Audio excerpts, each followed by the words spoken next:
विद्यार्थी मित्रों हो, नमस्ते। सभी का हिंदी के ऑनलाइन कक्षा में स्वागत। हमारे हिंदी के तासिका बहुत सारे तासिका हुए।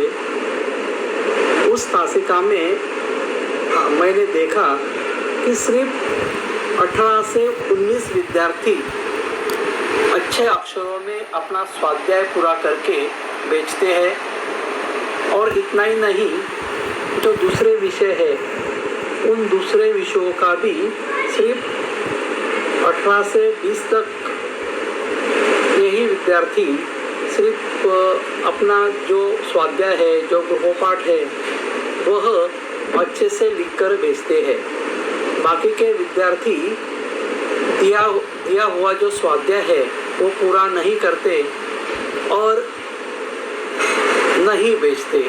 तो मैं सब विद्यार्थी को अनुरोध करता हूँ कि सभी विद्यार्थियों ने सभी विषयों का जो विषय शिक्षक देंगे वह स्वाध्याय पूरा करके भेजना है।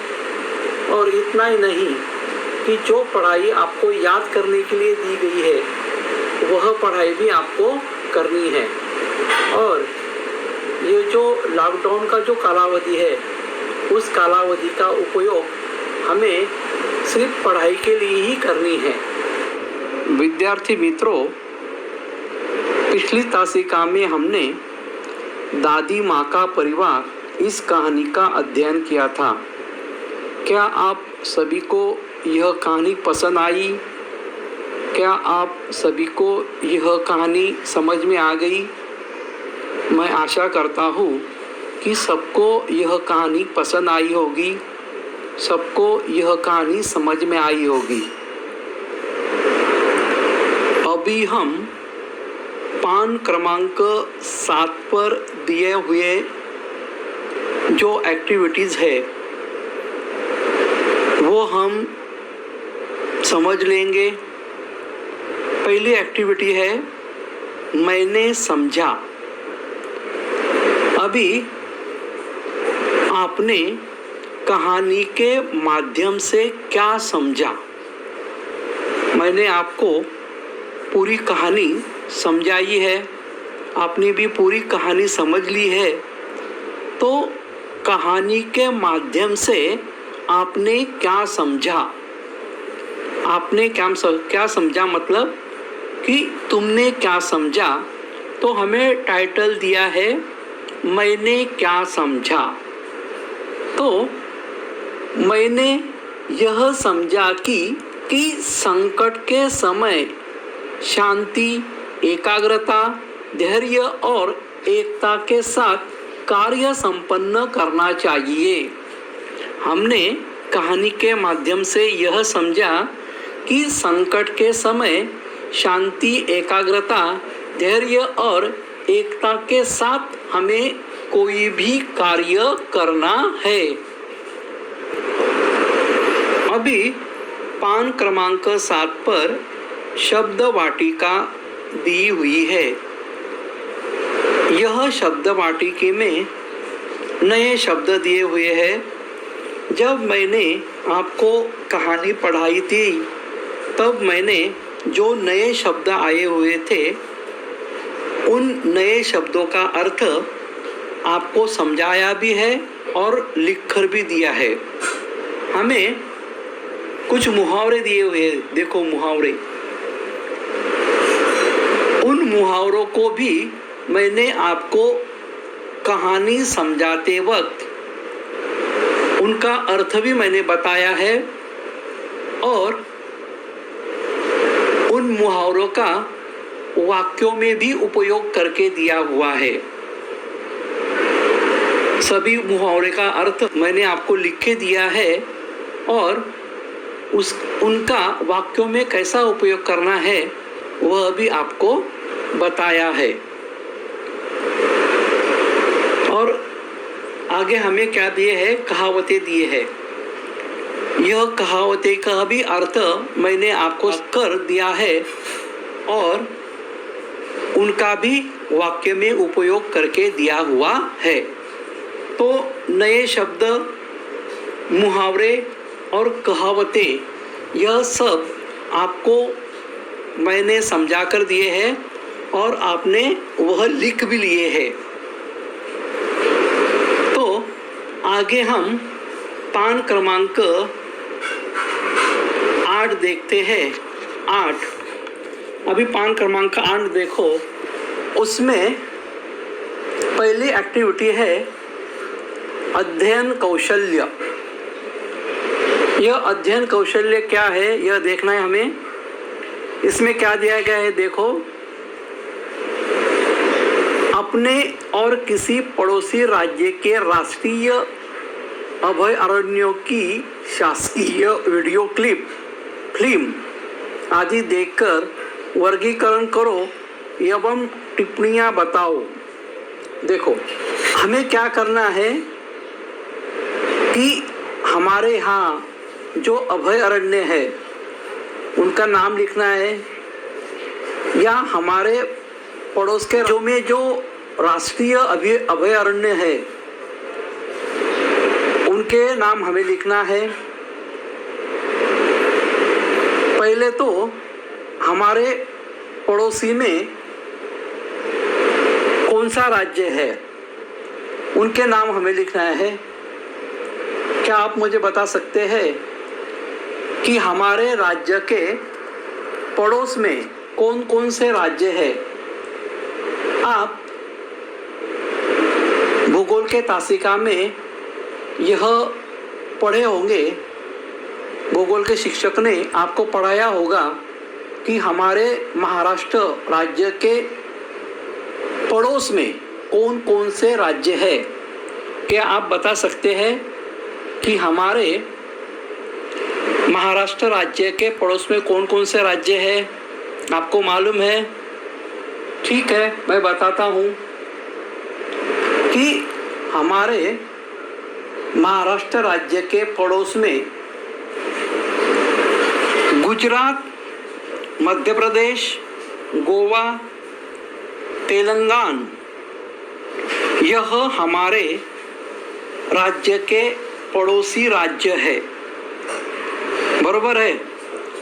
तो हमें क्या लिखना है? पहले राज्य का नाम,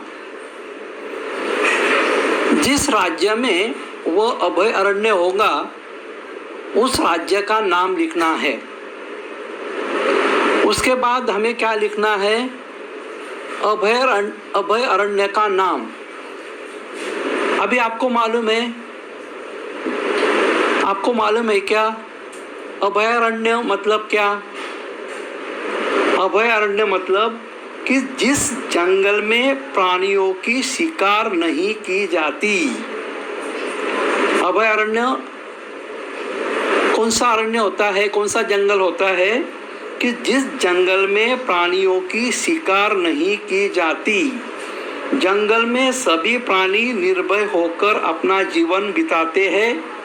यदि कोई आदमी किसी प्राणी या पक्षी की शिकार करता है तो जंगल के सुरक्षा कर्मचारी उसे पकड़कर जेल में डाल देते हैं और यह जंगल सभी प्राणियों के लिए आरक्षित रहता है।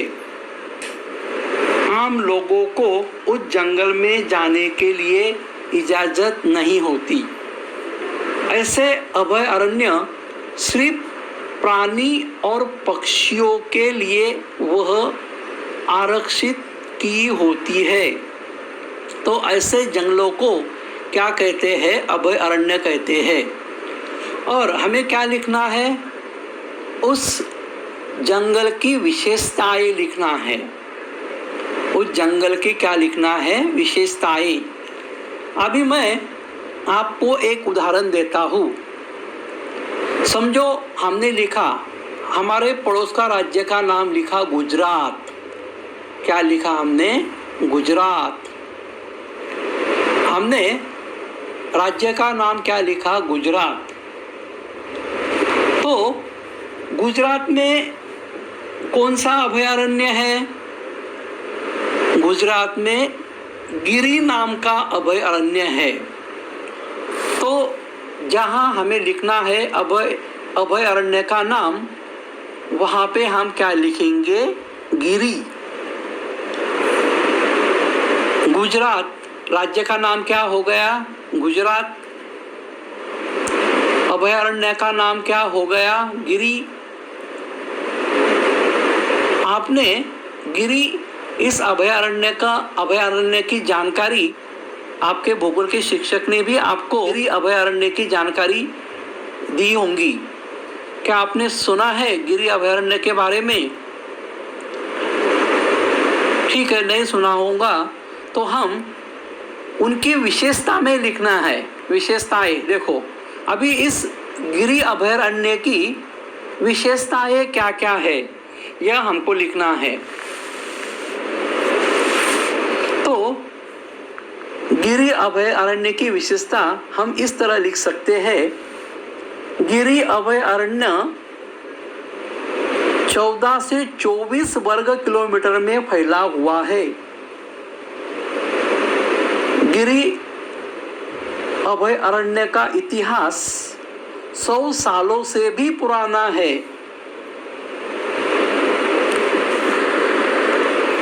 गिरी अभयारण्य की ये भी एक विशेषता है कि यह अभयारण्य पूरे आशिया में सिंहों का एकमेव स्थान है। मतलब पूरे आशिया खंड में गिरी इस अभयारण्य में सिंह पाए जाते हैं। गिरी अभयारण्य अपने सिंहों के लिए प्रसिद्ध है। इस अभयारण्य में भारत में सबसे बड़े कद का हिरण, सांबर, चीतल, नीलगाय, चिंकारा और बारहसिंह यहाँ देखा जा सकता है। गिरी अभयारण्य में सागवान, शीशम, बबूल, बेर, जामुन आदि मुख्य पेड़ है। अभी हमें अगली एक्टिविटी दी है विचार मंथन। विचार मंथन में हमें क्या दिया हुआ है? वृक्षवल्ली आम्हा सोयरे वनचरे। वृक्षवल्ली मतलब पेड़ पौधे जंगल, और सोयरे मतलब रिश्तेदार। वृक्षवल्ली मतलब क्या? पेड़ पौधे जंगल। और सोयरे का मतलब क्या? रिश्तेदार। जिस तरह हमारे रिश्तेदार हमारी देखभाल करते हैं, हमें आनंद देते हैं, हमें लाभ पहुंचाते हैं, उसी तरह हमारे रिश्तेदार के समान पेड़ पौधे और जंगल से हमें क्या फायदे होते हैं, क्या लाभ होते हैं। मनुष्य जाति के जीवन में पेड़ पौधे जंगल का क्या महत्व है, वह सब हमें इस निबंध में हमें लिखना है। मनुष्य जाति का जीवन किस प्रकार पेड़ पौधे और जंगल पर निर्भर है, यह सभी बात हमें इस विचार मंथन में लिखना है। यदि आप 10 या 15 लाइन लिख सकते हो तो लिखने का प्रयास करो। अभी आगे देखो, वाचन जगत में देखो, हमें एक विद्यार्थी का चित्र दिया गया है और वह विद्यार्थी किताब पढ़ रहा है। हमें क्या वाचन करने के लिए कहा गया है कि स्वामी विवेकानंद का कोई भाषण पढ़ो और प्रमुख वाक्य बताओ। हमें इंटरनेट के माध्यम से स्वामी विवेकानंद का भाषण हमें खोजना है और वह भाषण पढ़ना है,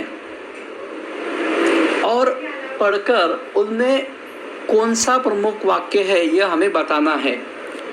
या स्वामी विवेकानंद जी का कोई किताब होगा तो उस किताब में स्वामी विवेकानंद जी का भाषण लिखा होगा, उस भाषण को हमें पढ़ना है और उस भाषण में कौन से प्रमुख वाक्य है वह वाक्य हमें बताना है। तो इसका मतलब क्या है कि हमें सिर्फ स्वामी विवेकानंद जी का भाषण हमें पढ़ना है। और अभी अगली एक्टिविटी है वह है सदैव ध्यान में रखो। अभी हमें सदैव क्या ध्यान में रखना है? सदैव हमें यह ध्यान में रखना है संगठन में ही शक्ति है, इसे जीवन में उतारो।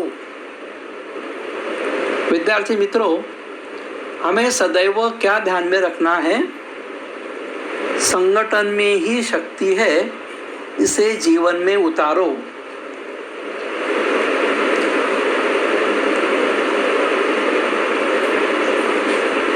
आपको मालूम है संगठन मतलब क्या?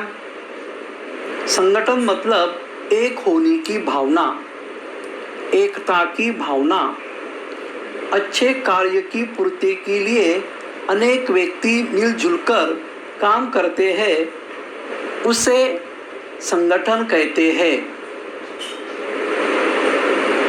जो काम किसी एक व्यक्ति से नहीं होता, यदि वह काम सब मिलजुल कर संगठन होकर करते हैं तो वह कार्य अवश्य ही पूरा होता है। जैसे कभी हम हमारे वर्ग की साफ सफाई करते हैं तो यहाँ जो साफ सफाई का काम किसी एक विद्यार्थी ने किया तो अपने क्लास की साफ सफाई अच्छी तरह से होगी क्या? तो समझो तुम्हें अपने क्लास की साफ सफाई करनी है। यदि यह काम किसी एक ही विद्यार्थिनी ने किया तो यह काम ठीक से होगा क्या? नहीं, तो यह काम ठीक से नहीं हो सकता। यदि वर्ग की साफ सफाई हमें करनी है तो पूरा वर्ग संगठन होकर हमें वर्ग की साफ सफाई करनी चाहिए, तो वह साफ सफाई बहुत ही अच्छी तरह से होगी और अपना वर्ग जो है पूरी तरह से साफ हो जाएगा। हमने बहुत बार इस तरह की वर्ग की साफ सफाई की हुई है। आपको पता है कि हमने सब जन मिलकर, सब जन का संगठन बनाकर हमने बहुत बार अपने वर्ग की साफ सफाई की है और हमारा वर्ग स्वच्छ किया है। तो जो काम मिलकर होता है, संगठन से होता है, वह काम अकेले आदमी नहीं कर सकता। इसलिए हमें सदैव क्या ध्यान में रखना है?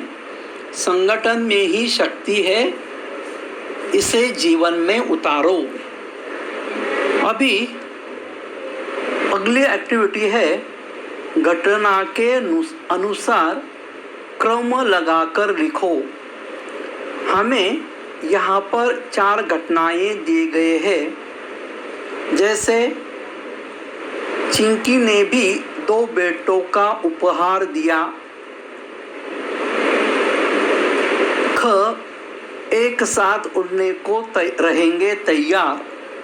ग टीनू मीनू किसकू मुस्कू खेलने लगे। घर के आंगन में बरगद का पेड़ था। अभी इस चारों घटना में से पहली घटना कौन सी घटी, उसका क्रम हमें पहला लगाना है। उसके बाद दूसरी घटना कौन सी घटी, उसका नंबर हमें 2 देना है। 2 के बाद तीसरी घटना कौन सी घटी उसको 3 नंबर देना है और अंत में कौन सी घटना घटी उसको 4 नंबर देना है। तो इस तरह घटना के अनुसार हमें क्रम लगाकर वह चारों घटनाक्रम ठीक से लिखना है। आप में समझ में आ गया ना? तो हमें उन घटना के क्रमानुसार अनुक्रमानुसार उनका क्रम लगाना है। बराबर? ठीक है। अभी देखो अगली जो एक्टिविटी है वह है भाषा की ओर। निम्नलिखित शब्दों के वचन बदलकर वाक्य में प्रयोग करके लिखो। यह एक्टिविटी समझने से पहले वचन और वचन के प्रकार का हमें अभ्यास करना है। वचन और वचन के प्रकार इसका अभ्यास आप लोगों ने पहले 6ठी कक्षा में भी किया है।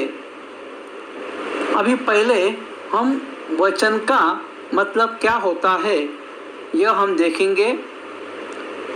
मतलब हमें वचन की परिभाषा समझनी होगी। तो वचन की परिभाषा देखो। वचन की परिभाषा यह है, शब्द के जिस रूप से संज्ञा की संख्या का बोध होता है उसे वचन कहते हैं। वचन की परिभाषा क्या है? तो देखो मैं आपको फिर से बताता हूँ। शब्द के जिस रूप से संख्या का बोध होता है उसे वचन कहते हैं। मतलब शब्द के जिस रूप से संख्या का बोध होता है उसे वचन कहते हैं। वचन के 2 प्रकार होते हैं। पहला जो प्रकार है वह एक वचन। अभी हम एक वचन की परिभाषा देखेंगे। किसी एक व्यक्ति, वस्तु या स्थान का बोध करने वाले शब्दों को एक वचन कहते हैं। एक वचन की परिभाषा क्या है? किसी एक व्यक्ति, वस्तु या स्थान का बोध करने वाले शब्दों को एक वचन कहते हैं। जैसे कि कलम, नदी, लड़का, बिल्ली, पुस्तक, आँख, परीक्षा, कारखाना, मोहल्ला। यदि हम कलम कहते हैं तो एक ही कलम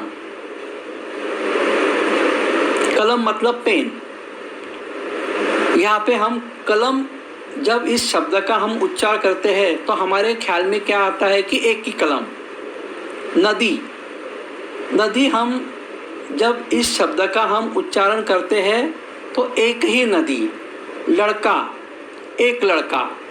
बिल्ली, एक बिल्ली। पुस्तक, एक पुस्तक। आँख, एक आँख। परीक्षा, एक ही परीक्षा। कारखाना, एक कारखाना। मोहल्ला, एक मोहल्ला। मतलब किसी एक व्यक्ति, वस्तु या स्थान का बोध होता है। बोध करने वाले शब्दों को हम क्या कहते हैं? एक वचन कहते हैं। अभी वचन का दूसरा प्रकार है बहुवचन।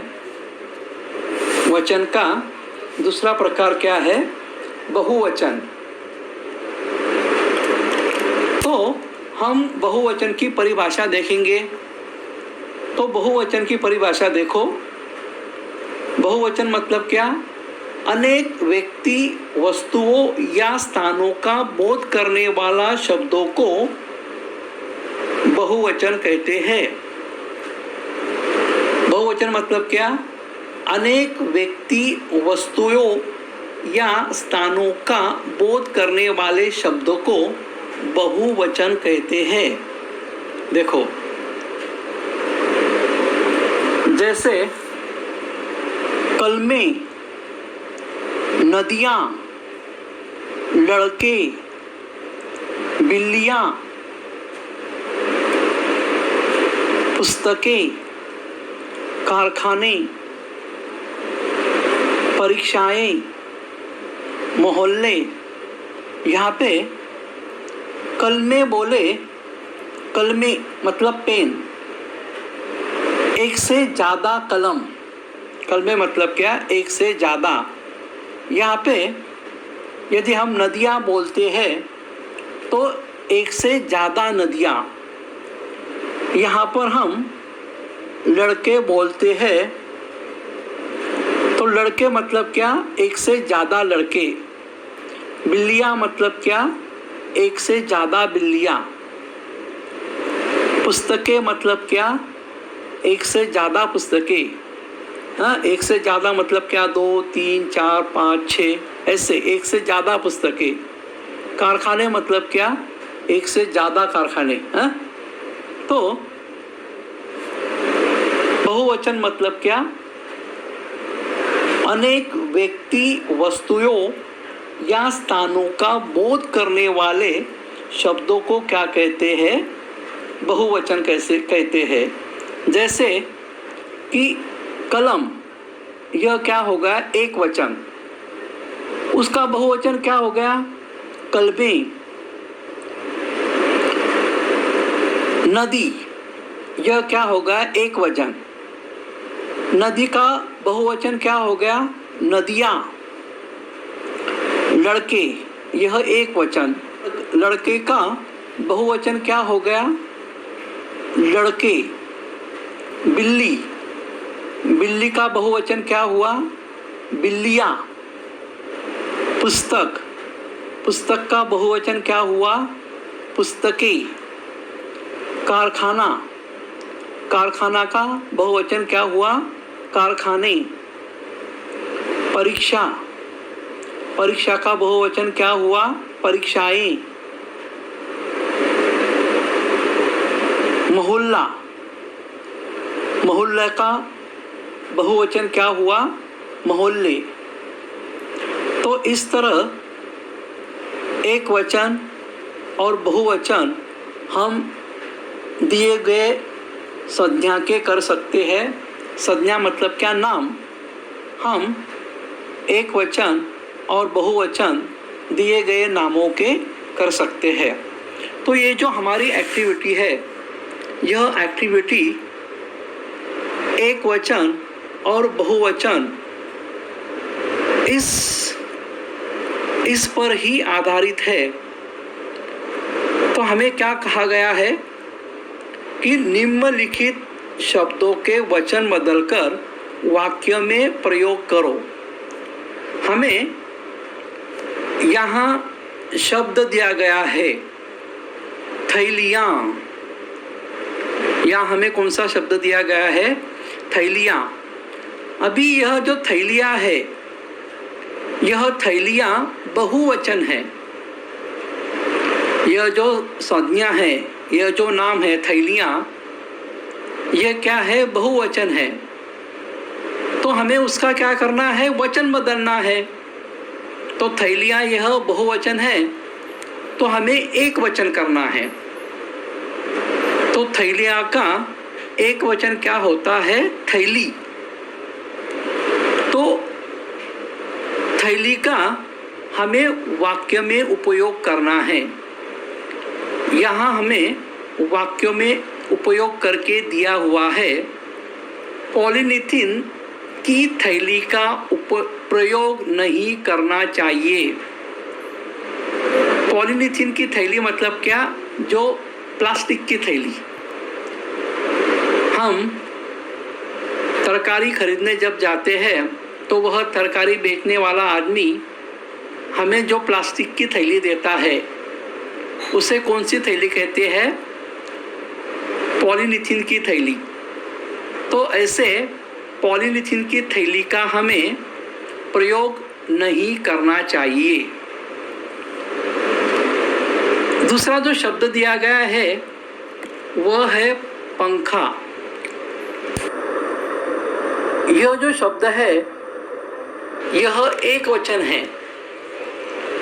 पंखा यह जो शब्द है यह क्या है, एक वचन है। तो यह एक वचन दिया गया है तो हमें उसका क्या करना है, वचन बदलना है। तो वचन बदलना मतलब हमें क्या करना है, उसे बहुवचन करना है। तो उसका बहुवचन हो गया पंखे। तो हमें पंखे का वाक्य में उपयोग करना है। हमें पंखा का वचन बदलकर हमें क्या करना है, बहुवचन करना है। तो पंखा का बहुवचन क्या हो गया, पंखे। और पंखे इस शब्द का हमें वाक्य में उपयोग करना है। तो वाक्य में किस तरह उपयोग होता है ये देखो। मेरी स्कूल के सभागृह में 6 पंखे हैं। देखो हमने पंखे का उपयोग वाक्य में किया ना। मैं फिर से वाक्य दोहराता हूँ। मेरे स्कूल के सभागृह में 6 पंखे हैं। अभी तीसरा शब्द देखो, दीवार। यह शब्द भी हमें एक वचन में दिया गया है। तो उस शब्द को हमें उस शब्द का हमें वचन बदलना है। मतलब यह दीवार शब्द हमें एक वचन में दिया गया है तो उसको हमें बहुवचन में करना है। तो दीवार का बहुवचन होता है दीवारें। दीवार का बहुवचन क्या होता है, दीवारें। तो दीवारें का हमें वाक्य में उपयोग करना चाहिए। दीवारें का वाक्य इस तरह होगा, घर की दीवारें मजबूत होनी चाहिए। देखो हमने किस तरह दीवारें इस शब्द का उपयोग किया है वाक्य में। घर की दीवारें मजबूत होनी चाहिए। अभी अगला शब्द देखो, राजा। यह जो शब्द है यह भी एक वचन शब्द है तो हमें उसे अनेक वचन करना चाहिए। तो राजा का अनेक वचन राजा ही होता है। राजा का अनेक वचन राजे नहीं होता। राजा का अनेक वचन क्या होता है, राजा। राजा एक वचन और उसका अनेक वचन भी क्या होता है, उसका बहुवचन भी क्या होता है, राजा। तो राजा का बहुवचन राजा ही होता है। तो राजा इस शब्द का उपयोग हम वाक्य में इस तरह करेंगे, छत्रपति शिवाजी महाराज प्रतापी राजा थे। छत्रपति शिवाजी महाराज प्रतापी राजा थे, बरोबर। अभी हमें नीचे और कुछ शब्द दिए गए हैं, वह देखो। यहाँ पहला शब्द दिया गया है वस्तुएं। अभी यह जो वस्तुएं, यह जो शब्द है यह बहुवचन है तो हमें उसे एक वचन करना होगा। वस्तुएं का एक वचन होता है वस्तु। इस शब्द का हमें वाक्य में उपयोग करना होगा। तो वाक्य देखो, कीमती वस्तु हमें संभलकर इस्तेमाल करना चाहिए।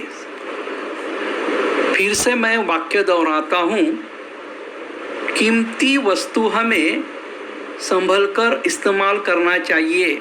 संभलकर मतलब क्या, काळजीपूर्वक। संभलकरचा अर्थ काय आहे, काळजीपूर्वक। अभी अगला शब्द देखो, भेड़िया। यह भेड़िया शब्द बहुवचन है। यह भेड़िया शब्द क्या है, बहुवचन है। तो उसका एक वचन क्या होगा, भेड़िए। उसका एक वचन क्या होगा, भेड़िए। उसका वाक्य में उपयोग देखो, भेड़िए इस शब्द का वाक्य में उपयोग देखो।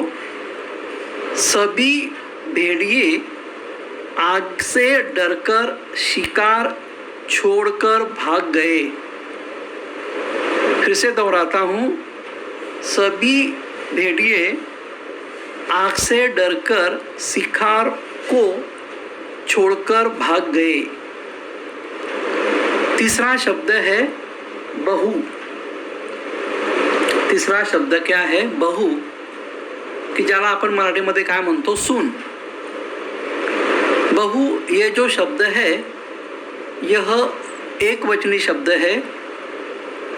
बहु ये शब्द क्या है? एक वचनी शब्द है। उसे हमें बहुवचनी शब्द बनाना होगा। तो बहु का बहुवचन क्या होता है? बहुए। बहु का बहुवचन क्या होता है? बहुए। बहुए इस शब्दों को हम वाक्य में इस तरह उसका उपयोग कर सकते हैं। वाक्य देखो, सास अपनी तीनों बहुओं को समान प्यार करती है। मैं वाक्य फिर से दोहराता हूँ, सास अपनी तीनों बहुओं को समान प्यार करती है। अभी चौथा शब्द देखो, रोटी। यह जो रोटी शब्द है यह एक वचनी शब्द है। हमें उसे बहुवचनी शब्द करना होगा। तो रोटी इस शब्द का बहुवचन होता है रोटियां। रोटी इस शब्द का बहुवचन होता है रोटियां। रोटियां इस शब्द का वाक्य में उपयोग देखो। डिब्बे में रखी सारी रोटियां बंदर ले गया। इस तरह हमने पान क्रमांक 7 और 8 इन पर जो एक्टिविटी दी गए है, जो स्वाध्याय दिए हुए हैं, उनका अभ्यास हमने आज किया है। यह सभी स्वाध्याय आपको कॉपी में अच्छे अक्षरों में लिखना है और कॉपी के फोटो व्हाट्सएप के माध्यम से भेजना है। धन्यवाद।